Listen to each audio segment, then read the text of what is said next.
হ'ল আলী হুছেইনৰ মৃতদেহ। যোৱা 9 তাৰিখ সোমবাৰে বৰপেটাৰ উত্তৰ বেকিনৈত গা ধুবলৈ গৈ সন্ধানহীন হৈছিল আলী হুছেইন নামৰ লোকজন। সন্ধানহীন হোৱাৰ পিছৰে পৰা বেকিনৈত SDR বাহিনীয়ে চলাইছিল উদ্ধাৰ অভিযান, কিন্তু উদ্ধাৰ কৰিব পৰা নাছিল আলী হুছেইন নামৰ লোকজনক।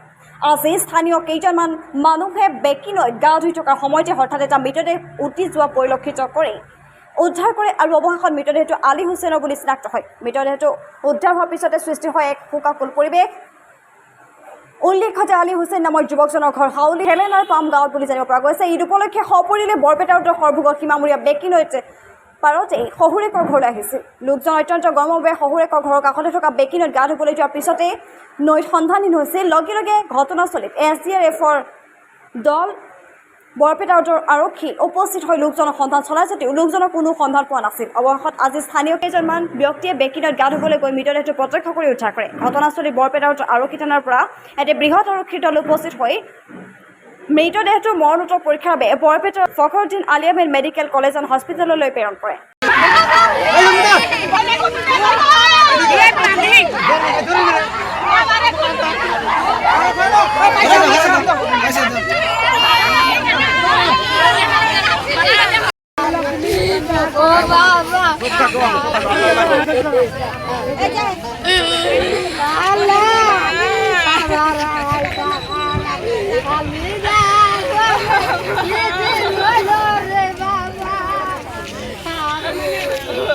তিনটা লল আগতে এই দলং যে আছে তাতে তাই বলে পানীত নামছিল গা ধোৱাৰ কাৰণে আৰু কিবা কি খাইছিল। এটা তিনটা মানুহ আছিল, এটা মানুহ দুটা মানুহ মই সুধছো আগতে সুধছো যে কিবা খাইছে নেকি, না তাই বলে না করছে যে খাওয়া নাই।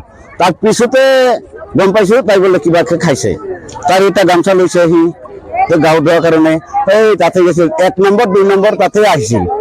তাতে আহাতে অলপ অলপ এনে কৰছে আৰু এনে কৰোতে একটা বেলেগ মানুষ চাইছে কিন্তু লাগ পাওয়া নাই। তাই একদম যার লগত আইছিল তাই কিন্তু ডাক ভাঙা নাই যে মানুহ গেল মরিল, সেইটো করা নাই তার ভুল। আৰু হেৰি বেলেগ এটা মানুহ আইছিল তিৰি লৈ, তাই বলে এনে কৰছে তাই চাইছে, তাৰপৰে তলত দিছে নাপায়। সেইকাৰণে যে আৰক্ষী ভোট আছিল যে